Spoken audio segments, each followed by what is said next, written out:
Talvez fosse interessante falar só de turismo, né? E não de direito também. Mas, por ocasião e foco, a gente deixou ali aquele nosso colega com aquele binóculo, né? Para, de repente, considerar se é um segmento, é um mercado que está próximo, diante de nós. Eu não sei se eu tenho colegas aqui de atuação nesse segmento, né, que conseguem entender mais a prática e o operacional desse setor. Mas é fato, nós temos aí o exemplo do país, considerando Copa do Mundo, Olimpíadas, passada a jornada, Copa de Confederações, e isso movimenta demais o nosso país. Não só de fora para dentro, mas também de dentro para fora, por conta de negócios, acreditem vocês.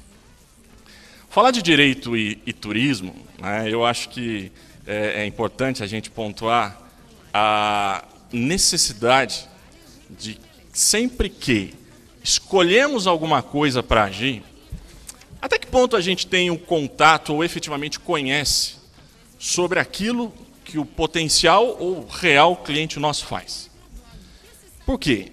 Eu fui descobrindo isso aos poucos, por ocasião da vida, é interessante, porque na realidade o turismo ele pulsa no meu sangue, né? Desde quando nasci, meu pai sempre teve um relacionamento muito forte com hotelaria, né?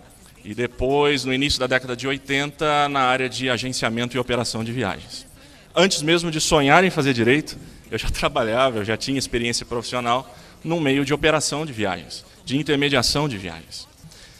Quando ingressei na faculdade de Direito, eu já tinha alguns anos de muito bilhete aéreo emitido, de muita lua de mel vendida. E, na realidade, começou a acontecer, pós-formação, um volume de indagações e aproximações. Marcelo, o que você acha disso? O que você acha daquilo? E quando vi, na realidade, a gente tinha ali um atendimento gigante na área, no segmento do turismo, que foi tomando um vulto, não posso deixar de dizer, muito legal, né, a ponto de que, embora seja ainda hoje sócio de uma agência de turismo no interior do estado de São Paulo, com meu pai de quase 30 anos, né, não consegui mais atuar na operação específica do segmento, né. A advocacia vai tomando um vulto danado e nos coloca em situações de opções para onde você vai. Por isso, extremamente importante, eu não sei, não conheço os negócios que cada um tem na mente, cada um tem na mão. E o quanto é importante, efetivamente, você conhecer a vida do teu cliente, a operação e o procedimento do teu cliente. E isso nos dá aqui essa oportunidade de bater esse papo. Bem, inicialmente, turismo, de uma maneira muito macro, muito simples, qualquer situação que a gente enxergue, deslocamento de pessoas, a gente consegue pensar em turismo. Por quê? Porque, primeiro de tudo, a gente precisa mapear para quem eu possivelmente posso trabalhar ou atender na área do turismo. Né? Vejam, a primeira opção que vocês têm que ter em mente é se vocês estão ao lado do consumidor, do passageiro, daquele que efetivamente adquire o seu deslocamento, ou do outro lado, daquele que é efetivamente o prestador de serviço.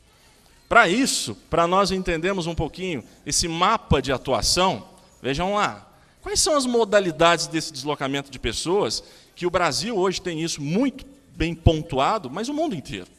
Primeiro de tudo, a gente conhece, a gente sabe, por isso que eu brinquei, poxa, se a gente estivesse falando só de turismo, né, nós temos o famoso turismo de lazer, o turismo das férias, o turismo das famílias, o turismo do descanso. E isso é uma primeira modalidade que a gente tem, né, conhecida, e que a gente tem que entender que tipo de situações, a gente vai discorrer sobre isso aqui, podem nos dar de problemáticas, podem nos dar de avaliações problemáticas efetivamente jurídicas. Né?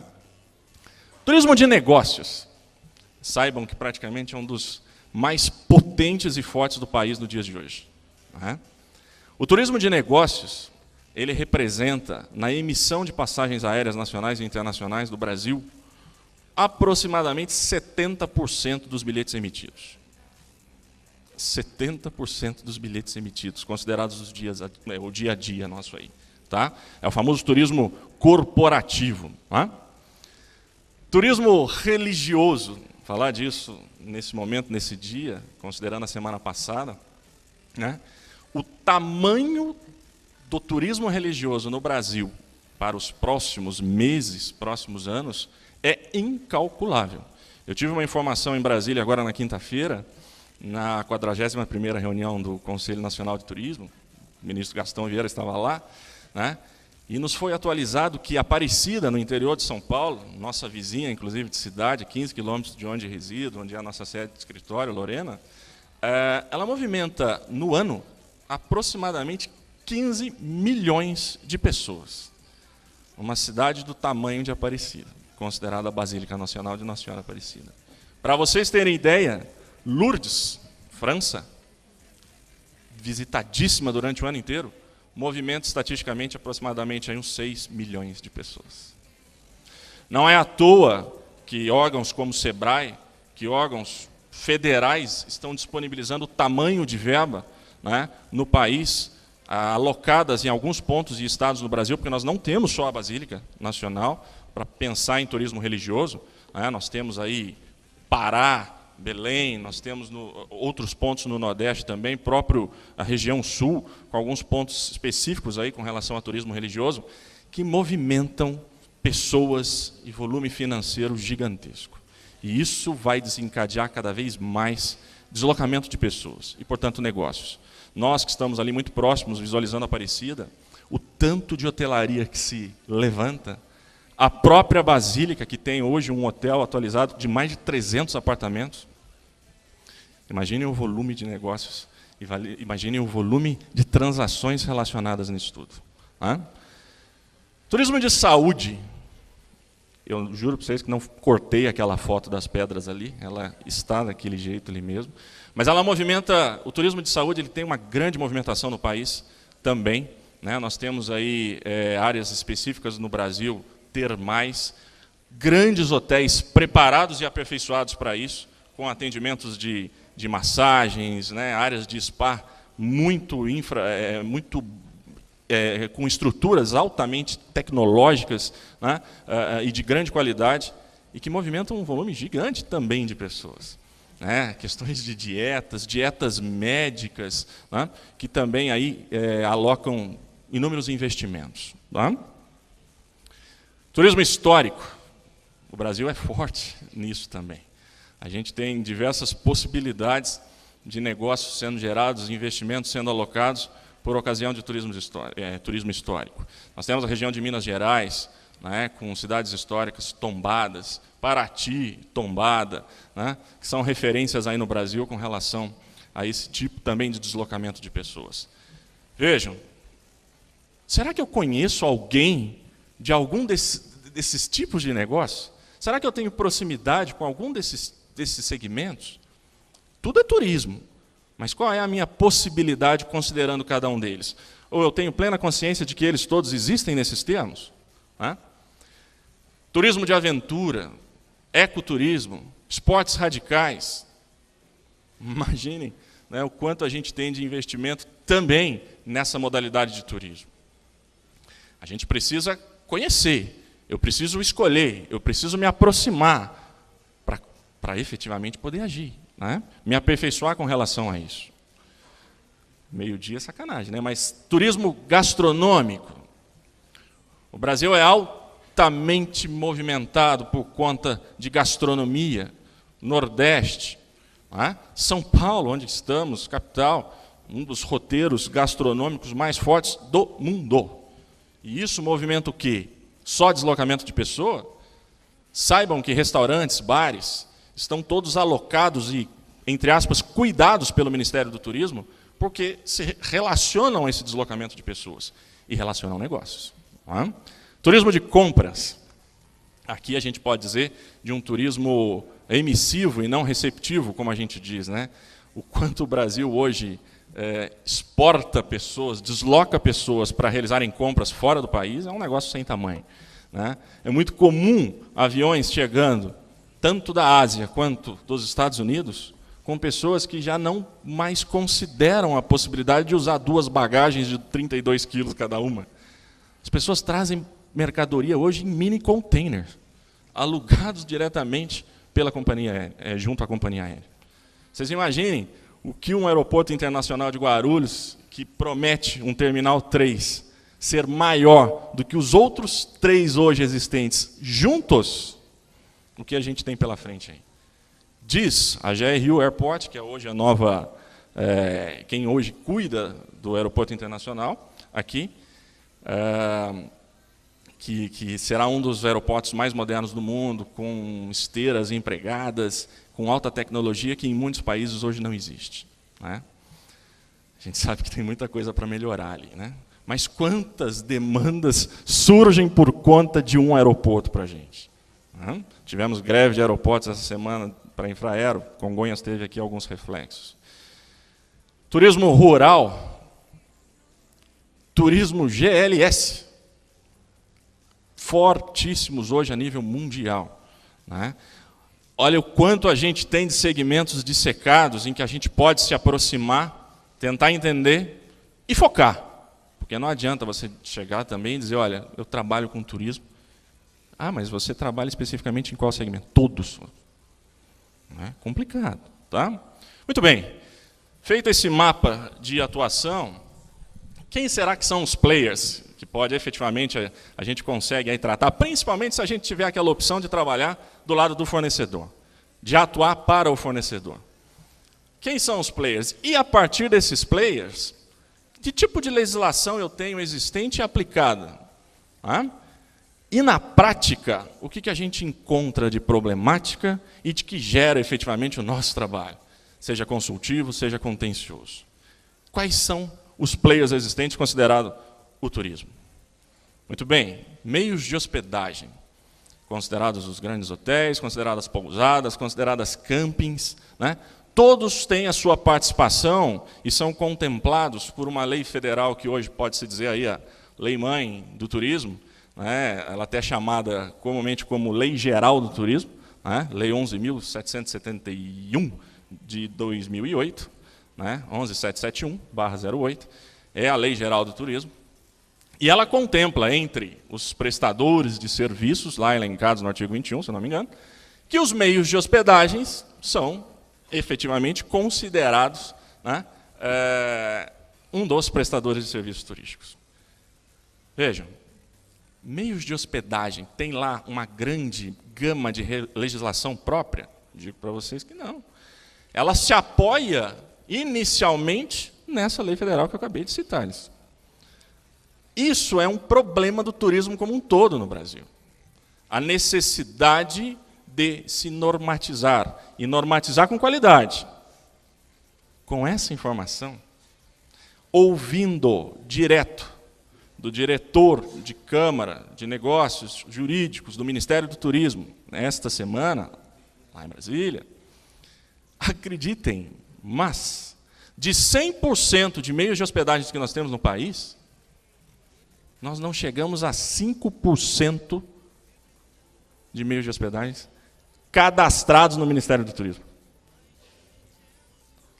Olha o volume de meios de hospedagens que, em tese, podem se dizer irregulares, mas funcionando a toda. Grandes redes hoteleiras, grandes marcas, falta fiscalização. Falta a exigência efetiva do nosso cadastro, que a gente chama, no meio do turismo, de Cadastur, que tem uma portaria própria, portaria 130 de 2010, né, que cuida aí da questão do enquadramento dos prestadores de serviços turísticos junto ao Ministério do Turismo. Né? Hotéis tem muito problema, tem muita demanda. A gente pode dizer que, além de normais problemas e corriqueiros da área de relações de consumo, né, hotelaria tem muito problema e demanda no que envolve direito trabalhista, direito do trabalho. Né? Estivemos presentes na Confederação Nacional do Comércio, anteontem também, né, com a presença do ministro Manuel Dias, que estava lá ouvindo o pleito de uma Câmara específica de turismo, e a maioria deles tinha lá hotelaria, com seus pleitos específicos com relação à melhoria para o segmento. Por quê? Imaginem o quanto pode gerar de demanda quem, de repente, aí tem atendimento de uma pousada, de um hotel. Um dos maiores pleitos do momento é uma melhor um melhor enquadramento legal no que envolve as sazonalidades do turismo. Por conta da formalidade, muita gente fica na mão de obra informal. E, de repente, está aí respondendo a reclamações trabalhistas por falta de um cuidado que pode ser dado numa situação dessa. Imagine a Jornada Mundial da Juventude, o quanto que movimentou, né, o quanto demandou o meio de hospedagem, e, obviamente, que isso gera o quê? Necessidade de contratação temporária. E, muitas vezes, a gente tem um mercado informal muito grande. Obviamente que isso demanda, né, bater na porta do governo e pedir aí uma melhora nesse sentido. Transportadores, aéreo, trem, marítimo, rodoviário. O que será que a gente tem? O que a gente enxerga de demandas com relação a estes players específicos? Aqui o volume de atuação é sem tamanho, né? Aqui a gente enxerga uma atuação gigantesca. Trem, tudo bem. A questão de trem, considerado o Brasil, a gente sabe o quanto que a gente tem que melhorar, né? Ouvindo de uma entidade que eu nem conhecia, que se chama ABOT, Associação Brasileira dos Operadores de Trens Turísticos, né? Ele fez a seguinte afirmação, se dirigindo a um parlamentar. Doutor, os trens turísticos no Brasil são como um animal em extinção, né?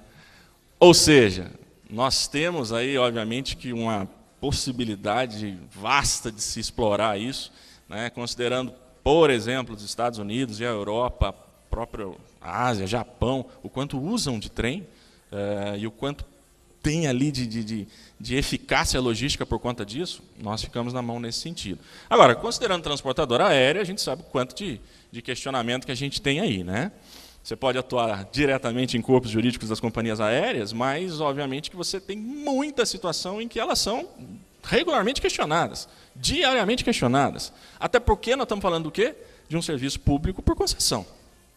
Essencial. Os aeroportos estão todos aí lotados, né? Juizados especiais todos implantados junto aos principais aeroportos do país. Um volume de reclamações gigantescos. Mas não podemos deixar de olhar um pouquinho também para o tanto de consumidor aventureiro que existe por aí, viu? Porque também é impressionante, né? Um suco que tá ali um pouquinho diferente dentro de um avião, já basta. Isso aconteceu do meu lado. Já basta para se chamar um chefe de cabine e dizer, olha, eu gostaria de informar que o suco está estragado. Por favor, devolva de todo o serviço de bordo. Vocês imaginam? Porque senão eu vou reclamar.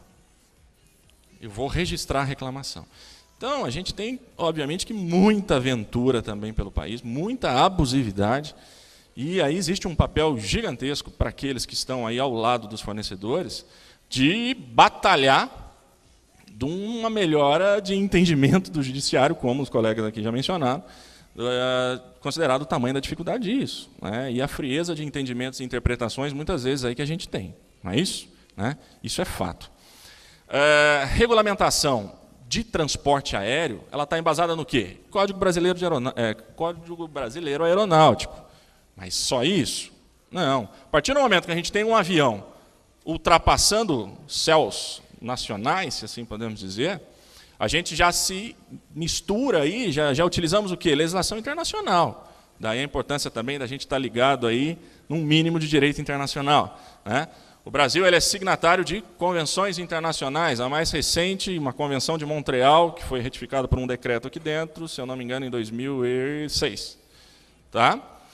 Antigamente se usava em transporte aéreo internacional, Convenção de Varsóvia, que é novinha, de 1929, recente, né? Que regula aí o transporte aéreo internacional. Tá? Cruzeiros marítimos eles têm aí um crescimento muito grande, né, no país e concorrem diretamente com os meios de hospedagem, porque um transatlântico daquele ali não coloca menos de 3.000 pessoas ali dentro, sem contar a tripulação.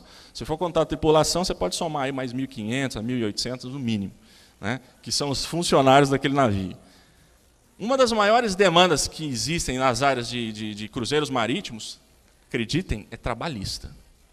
o volume de consultas que se gera por conta de trabalho junto aos cruzeiros é muito grande. Porque são pessoas que estão em alta sazonalidade também. Trabalham por épocas, alguns são chamados pelas empresas e acabam ficando por longos tempos, saem do país e acabam navegando em Europa da vida, né? Fazem outros roteiros e voltam para cá, e um tanto de direito é descumprido, porque aí você tem inúmeras alegações, no sentido de que você usa a lei de lá, a lei de cá, um pouco de lá, um pouco de cá. Então, existe bastante demanda nesse sentido, no que envolve especificamente a legislação trabalhista, tá? Junto a cruzeiros marítimos. Transporte rodoviário. Poderia ser melhor no país. E tem muita confusão de trabalho para a gente, tá? A citar, por exemplo, a necessidade de se regulamentar o que é efetivamente transporte turístico terrestre. Transporte turístico de superfície, para ser técnico. Por quê? Porque existe muita confusão a partir do momento que você tem um transporte turístico e um efetivo fretamento. Então, existe todo um trabalho articulado também junto ao governo para a gente tentar normatizações do que é efetivamente transporte turístico de superfície. E que ele não deve ser considerado fretamento, porque são coisas muito distintas. Ok? Né? Então, a gente tem essas possibilidades com relação a esses players. Área de eventos. Organizadores de eventos, feiras, congressos. Muito trabalho. Vocês não têm noção o tanto de atuação possível para esses players, principalmente em duas áreas que eu vejo muita demanda, contratual e tributário. Uma feira gera, dependendo do tamanho, óbvio, mas ela pode gerar aí a partir de 500 contratos a título de revisão, por evento. Uma feira que vai durar 2 dias, ela tem uma preparação aí de X meses. Né? Posso dizer de carteira e concreto, não é merchandising direto, mas vocês vão ter aqui no Anhembi, daqui a alguns dias, no início de setembro, a maior feira de turismo das Américas. Né? Que acontece, se não me engano, de 4 a 8 de setembro. São aproximadamente 2.700 expositores. Cada stand gera um contrato. Tem contrato em russo, tem contrato em grego, tem contrato em italiano, tem muitos contratos em inglês.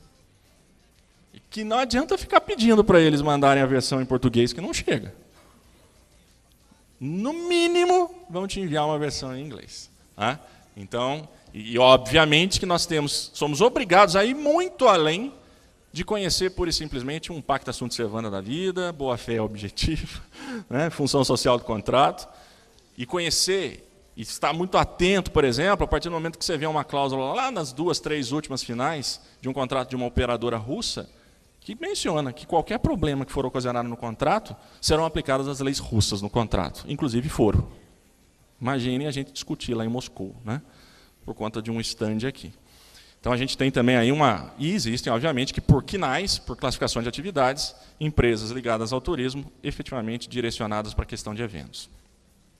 Parques temáticos, cuidados pelo país, aí, pelo Sindipat, uma entidade ligada e que abarca aí, né, todos os parques temáticos do Brasil. Mas espera aí, Marcelo, quantos parques temáticos a gente tem?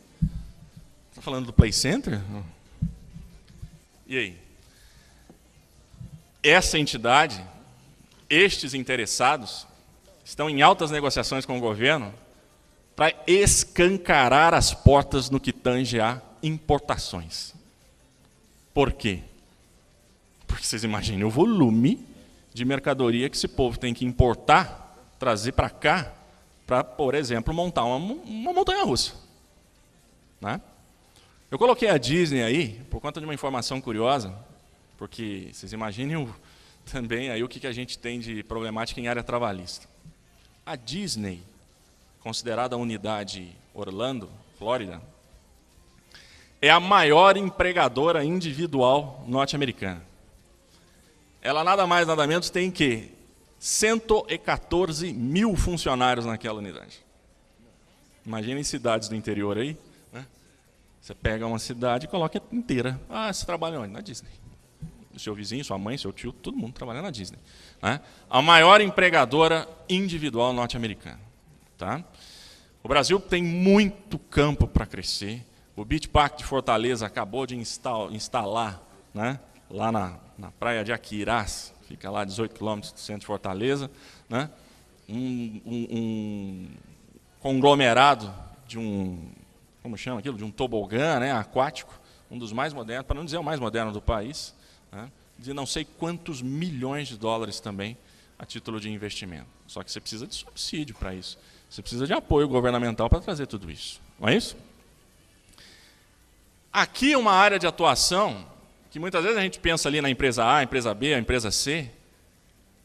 Será que a gente tem aí algum tipo de proximidade, interesse, contato para trabalhar junto aos players institucionais do turismo? Porque vejam, a Associação Brasileira de Agências de Viagens, Associação Brasileira de Agências de Viagens Corporativas, Resorts Brasil, Associação Brasileira das Operadoras Turísticas do Brasil, Associação Brasileira das Indústrias de Hotéis, Associação das Agências Independentes de todo o interior do estado de São Paulo, Associação Brasileira das Empresas de Eventos, Associação Brasileira de Bares e Restaurantes. Cada entidade dessa aí não tem menos de 1.000 associados. Será que tem campo para atuar? A representatividade delas junto ao governo, que aí está lá o Ministério do Turismo, ele não me pediu para pôr, mas é um player que a partir dele a gente tem aí inúmeras negociações. Cada negociação que você faz a título legislativo para melhorar um setor, é serviço que você tem na mão, né? É oportunidade que a gente tem na mão. Que seja a nível municipal. Quantas cidades hoje brigam por leis municipais de cadastros de prestadores de serviços para evitar, por exemplo, aqueles todos informais? Esse é um problema seríssimo, que eu acabei de me lembrar aqui, nem estava na pauta, mas de que, por exemplo, agenciamento de viagens, intermediação de viagens tem. Ou ninguém conhece aquela pessoa que comumente reúne 30, 40 pessoas para fazer uma excursão na cidade não sei das quantas. Aí você pergunta, mas de que empresa você é? Não, eu só reúno todo mundo só. São os famosos, o mercado chama, né, de Maria Tour. Não tem registro, não paga funcionário, não paga imposto. E a fiscalização é extremamente fraca nesse sentido. Nós temos um projeto de lei que gira aí desde 15 de setembro de 2001. Projeto de regulamentação das agências de viagens, né, de um deputado do Paraná, e que até hoje não conseguiu emplacar. Sem qualquer tipo de discriminação, mas para entender como é que funciona a área legislativa no nosso país, a gente tem aí exemplos de tantas outras profissões, uma simples, rápida, que eu me lembro aqui do ano passado, DJ. Entre a apresentação do projeto e a sua vigência, vamos dizer, decretada, assim chamando, não durou 6 meses. E um projeto de lei aí de regulamentação de 12 anos aproximados, né?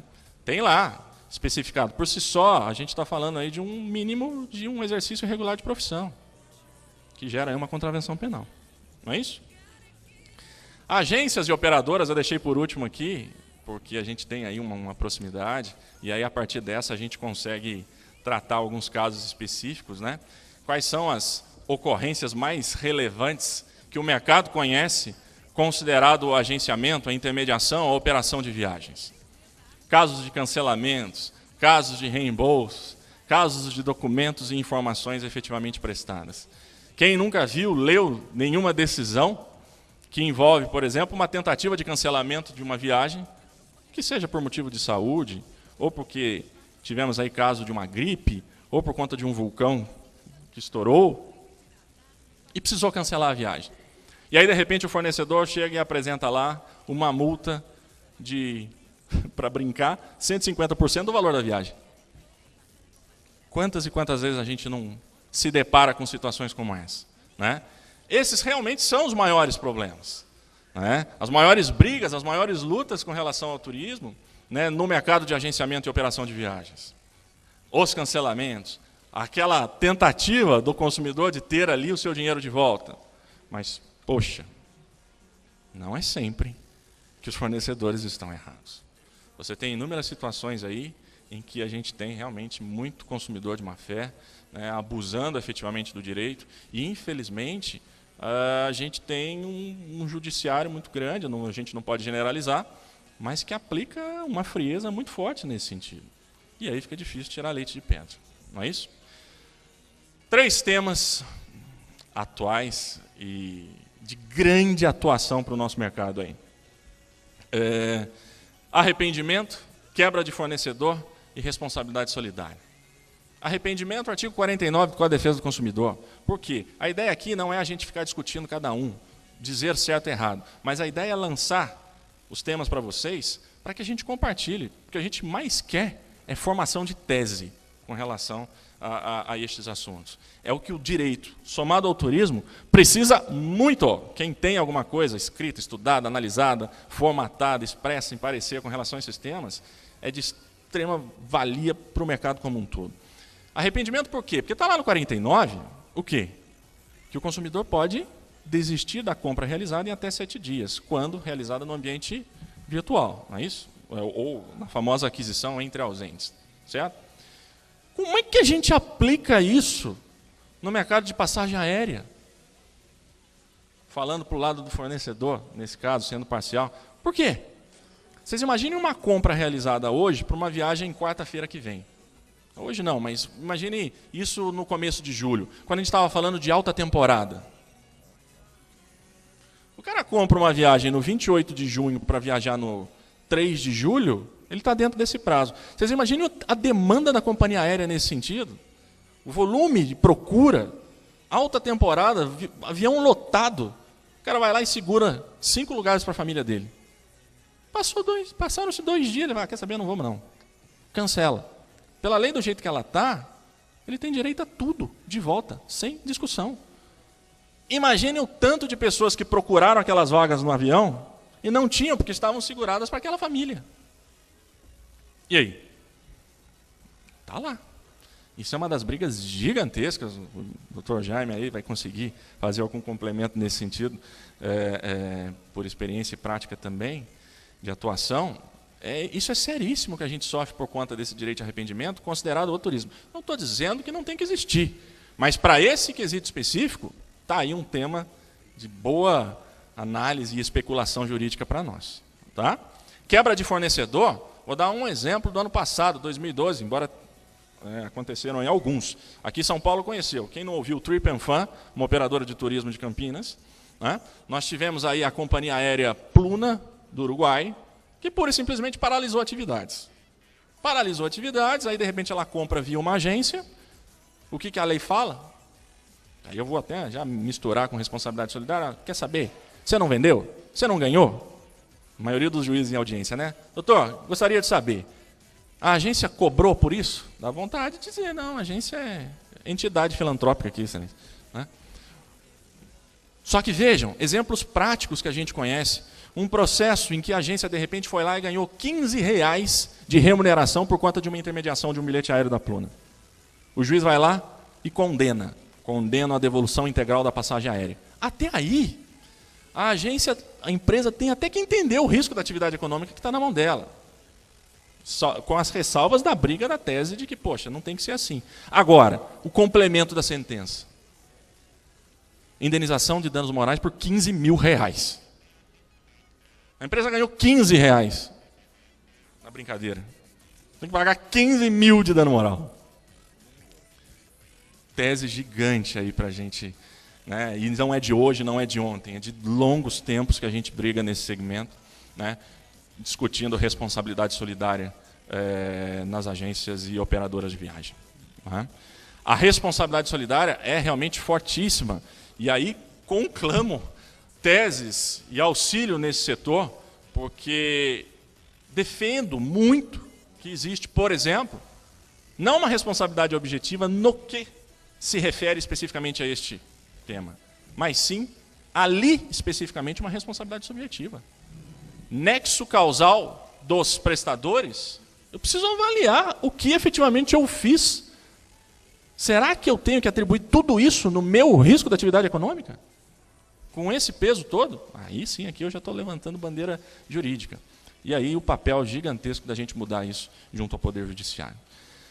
Para não dizer que isso é um problema nacional, num bate-papo, numa palestra junto a um colega chamada APAVIT, Associação Portuguesa das Agências de Turismo, na Europa, lá em Lisboa, em Portugal.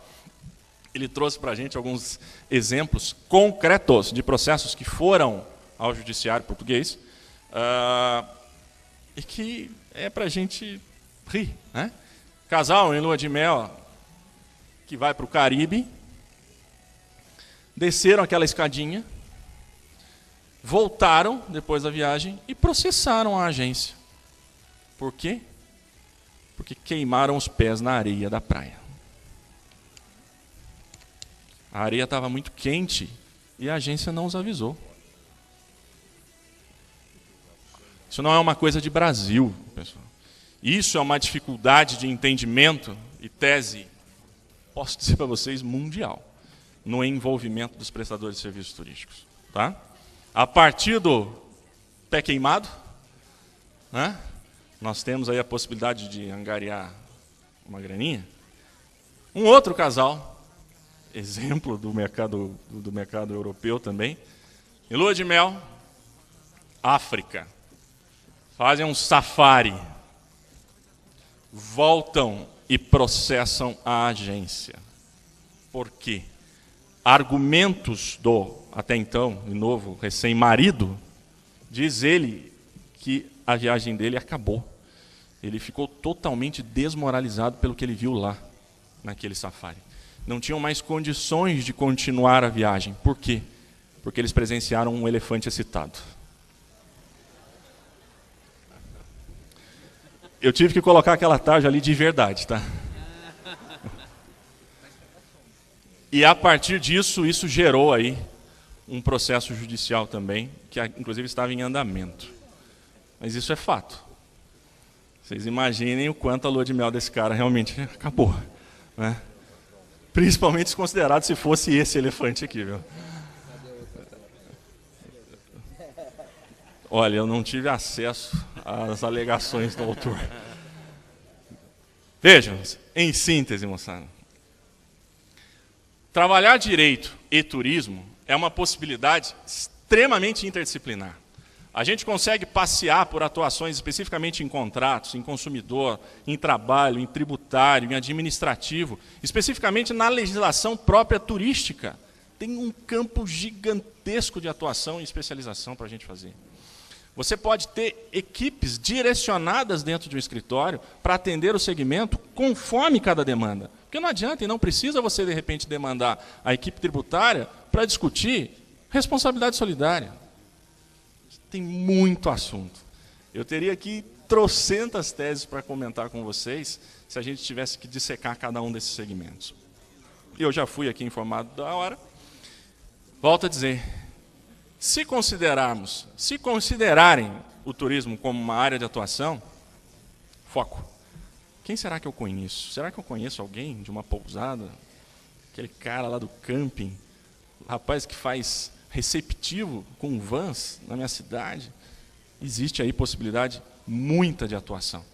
E, mais uma vez, ajudem esse segmento no que se refere a teses. Tá?